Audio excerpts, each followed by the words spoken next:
بسم اللہ الرحمن الرحیم۔ ڈھاکہ سیکنڈری اسکول کے طلباء و طالبات، السلام علیکم۔ دسمبر کی تیسرے ہفتے کی سرگرمی میں ہم نے جس موضوع کا انتخاب کیا ہے وہ ہے اردو قواعد یعنی گرامر۔ اس میں مطلع، مقطع، خط اور مضمون زیر بحث ہے۔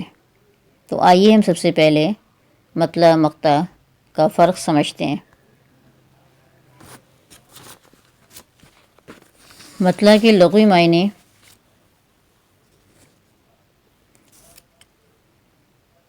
مطلع عربی زبان کا لفظ ہے جس کے معنی نکلنے یا طلوع ہونے کی جگہ کے ہیں۔ گرامر کی اس سے یہ اسم ظرف مکان ہے۔ اصطلاحی معنی یعنی اصطلاح میں غزل یا نظم کا پہلا شعر جس کے دونوں مصرے ہم قافیہ ہم ردیف ہوں مطلع کہلاتا ہے۔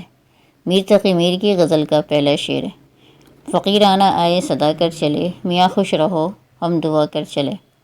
یہ شعر مطلع کی مثال ہے کیونکہ اس کے دونوں مصرے ہم قافیہ ہم ردیف ہیں۔ مطلع کی دو شرائط ہیں۔ نمبر 1، غزل یا شعر نظم کا پہلا شعر ہو۔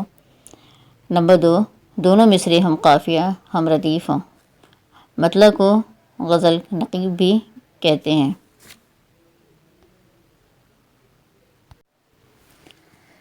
مطلع کے بعد اب ہم آتے ہیں مقطع کی جانب۔ مقطع کے لغوی معنی۔ لفظ مقطع قطع سے بنا ہے جس کے معنی کاٹنا، ختم کرنا وغیرہ کے ہیں۔ یوں مقطع کا معنی ہوا کاٹنے کی جگہ یا ختم کرنے کی جگہ۔ اصطلاحی معنی غزل کا آخری شعر جس میں شاعر اپنا تخلص یعنی قلمی نام استعمال کرے۔ مقطع کی بھی دو شرائط ہیں۔ نمبر 1، آخری شعر۔ نمبر 2، شاعر کا تخلص۔ مثلاً شعر ہوا ہے شے کا مصاحب پھرے ہے اتراتا وگرنہ شہر میں غالب کی آبرو کیا ہے۔ مطلع مقطع کے فرق کے بعد اب ہم آتے ہیں خط کی جانب۔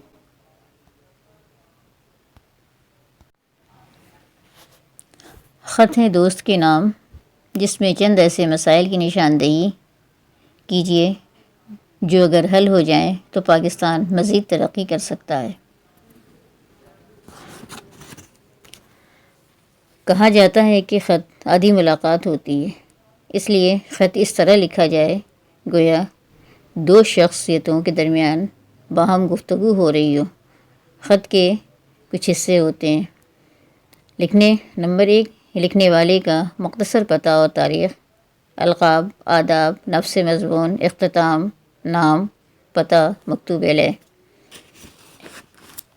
خط ہے کمرہ امتحان، ناز آباد، کراچی، مورخہ، میرے پیارے دوست، الف ب ج۔ السلام علیکم۔ بعد سلام واضح ہو کہ اللہ کے فضل سے میں خیریت سے ہوں اور امید ہے کہ تم بھی اسی رب کریم کے فضل و کرم سے عافیت سے ہوگے۔ گزشتہ دنوں تمہارا خط موصول ہوا جسے دیکھ کر مجھے بےحد خوشی ہوئی کہ تم نے اپنی مصروف زندگی میں مجھے بھی یاد رکھا اور اپنی مصروفیات میں سے وقت نکال کر خط لکھا۔ اپنے خط میں تم نے موجودہ مسائل کے حوالے سے میرا نقطہ نظر دریافت کیا ہے۔ تو میرے عزیز دوست، میرے خیال میں ہمارے ملک پاکستان کے جو سب سے اہم مسائل ہیں ان میں غربت، جہالت، مہنگائی اور بدعنوانی ہے۔ اس وقت ملک کو اندرونی اور بیرونی خطرات کا سامنا ہے۔ بیرونی خطرات سے نمٹنے کے لیے پاک افواج سرحدوں پر موجود ہے، لیکن اندرونی خطرات کے لیے ہمیں چاہیے کہ ہم اپنے صفوں میں اتحاد پیدا کریں اور ایسے عناصر کی نشاندہی کریں جو ملک کو کھوکھلا کر رہی ہیں تاکہ اس کا سدباب کیا جا سکے۔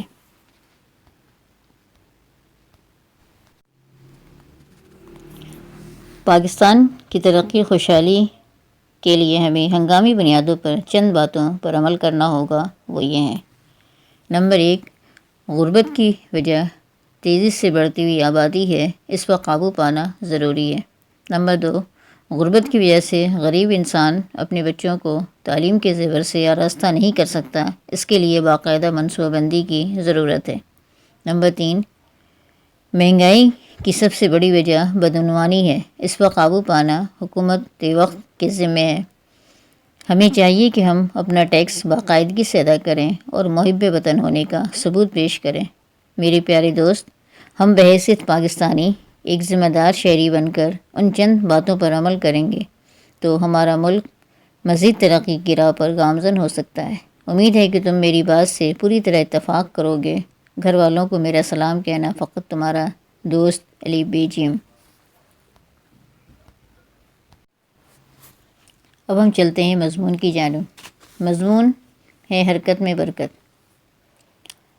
ہے عمل لازمی تکمیل تمنا کے لیے، ورنہ رنگین خیالات سے کیا ہوتا ہے۔ دنیا کی ہر شے حرکت میں ہے۔ ہر چیز اپنے اپنے کام اور اپنی جد و جہد میں مصروف ہے۔ موسموں کی تبدیلی، چاند سورج، ستارے سیارے، چرند پرند اور انسان سب کے سب حرکت میں ہیں۔ یہاں کی ہر شے حرکت میں مصروف ہے۔ حرکت انسان کے لیے لازمی حیات ہے۔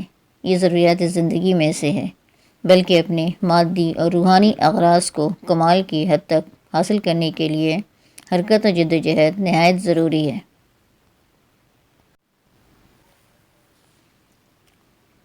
انسان کی پوری زندگی حرکت اور کوشش ہی سے عبارت ہے۔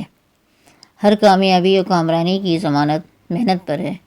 یہ ایسی صلاحیت ہے جس کا ثمر ہمیشہ شیریں ہوتا ہے۔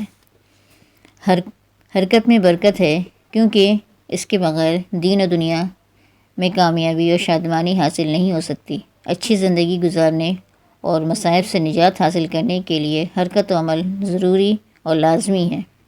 اس سے انسان کو توانائی، علم و آگہی، خوش نصیبی اور خوشحالی عطا ہوتی ہے۔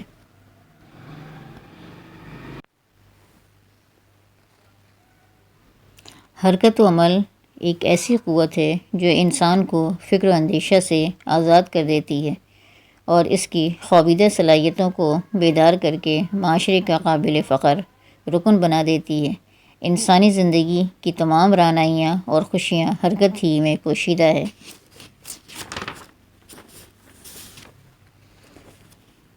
دنیا میں جتنی بھی تحریکیں اٹھیں، انہوں نے انسانی زندگی کو بدل کر رکھ دیا۔